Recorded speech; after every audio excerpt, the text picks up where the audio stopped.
Morning mga idol. So dito tayo sa mga niro-rotation natin, no? Kasi may apat tayong pampiesta. Malapit na yan, pampiesta. Ito, pang Sunday na itong pampiesta natin. Yung apat naman na ito, sa susunod naman mga bossing. So ito, niro-rotation po natin to. This time, ang binibigay po natin, no, sa kanila mga bossing is yung injectable food supplement, no, para mapanatili po natin yung kanilang lakas, yung pagiging healthy ng kanilang kalusugan. So ito, during rotation, ito po yung binibigay natin, no. Ito po kasing food supplement na ito is pang dietary, no, tsaka pampataas ng vigor mga bossing. Ibig sabihin pampalakas talaga, no. So pang muscle development din to. Halos lahat magkakapariyo pero magkakaiba lang po talaga nung pag-apply mga bossing. Depende po 'yon sa experience na natutunan natin sa every rotation na ginagawa natin sa ating mga alaga. At saka syempre lahat yan ay based on our experience na mga bossing, no? Kumbaga feelings.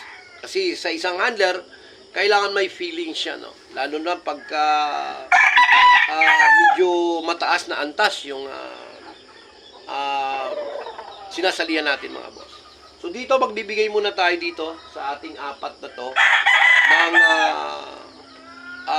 injectable food supplement para ma-rotation na po natin sila, mapagalaw, no mga bossing, para ma-absorb din talaga, no? Bago natin sila bigyan ng panibagong food supplement injectable, para naman yon sa mga kailangan makapag-preserve na talaga sila, no? Ang lakas. So ito mga bossing, yung binibigay natin is maayos po to. During conditioning po talaga ina-apply ito mga bossing. Ako pag nagbibigay, always 0.3 lang po ako mga bossing. Hindi po ako nagpapasobra. Okay lang, mga 0.3, 0.5 pwede yan. Yan. Kasi during routine exercises naman nila ito, no? Ang pangalan po nito mga bosses, Power Max yan, no? At thermal anabolic, no? 50 ml to. Yung isang ginagamit natin, yung Androplex mga bossing, no? During ano na yon, pagpapahinga mga bossing, no? Yun yung Androplex naman, no? Yun, ganun din yun. Pang muscle development din at saka calcium retention, ibig sabihin pampalakas din talaga. Halos lahat naman yan mga bossing pampalakas, kaso lang nakadepende nga po sa iyo kung ano yung mga gusto mong i-apply sa ating mga alaga para mas lalo po silang lumakas, maging mabilis, maging healthy sila. Tsaka syempre kailangan maging alerto rin sila, no? Yung mental conditioning nila dapat maging maayos, maging alerto lagi, no? Tsaka mabilis dapat.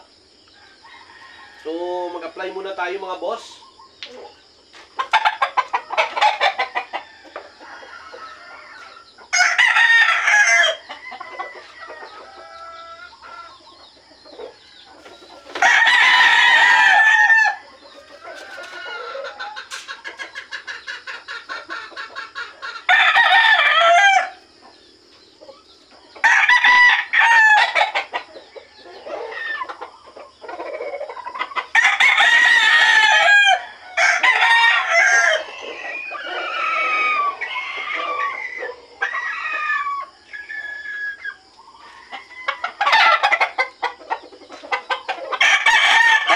Diretso na scratch box yan mga bossing para ma-absorb na po agad ng katawan ng ating mga alaga yung food supplement na binibigay natin, no?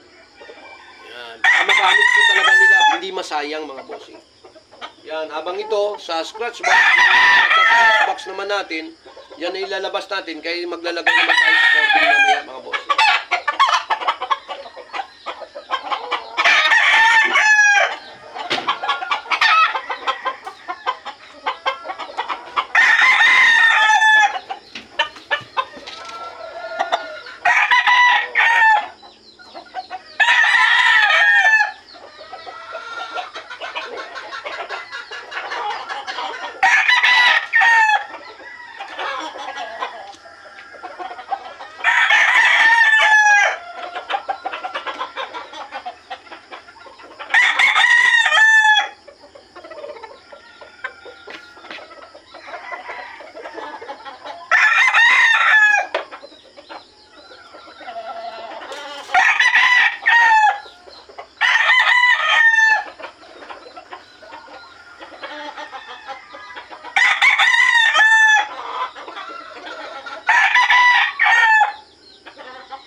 sa ating ginagawa mga bossing sa pag-aalaga ng mga manok, no? Kailangan matyaga ka, masipag ka, no? At saka syempre itong business, no, na ganito is masyado pong magastos, no? Hindi po basta-basta mga idol, basta nasa tamang programa ka, tamang proseso ka, at ito ay mga seryosong bagay. Kumbaga talagang magastos mo.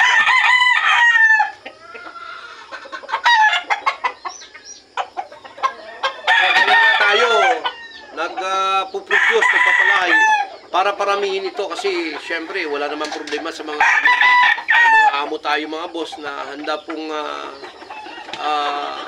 tumaya sa atin, kaya wala pong problema.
Ito, kahit anong gawin mo mga bossing, talagang iba. So sana nakatulong na naman si Oma sa ginagawa natin ngayong umaga mga idol, no?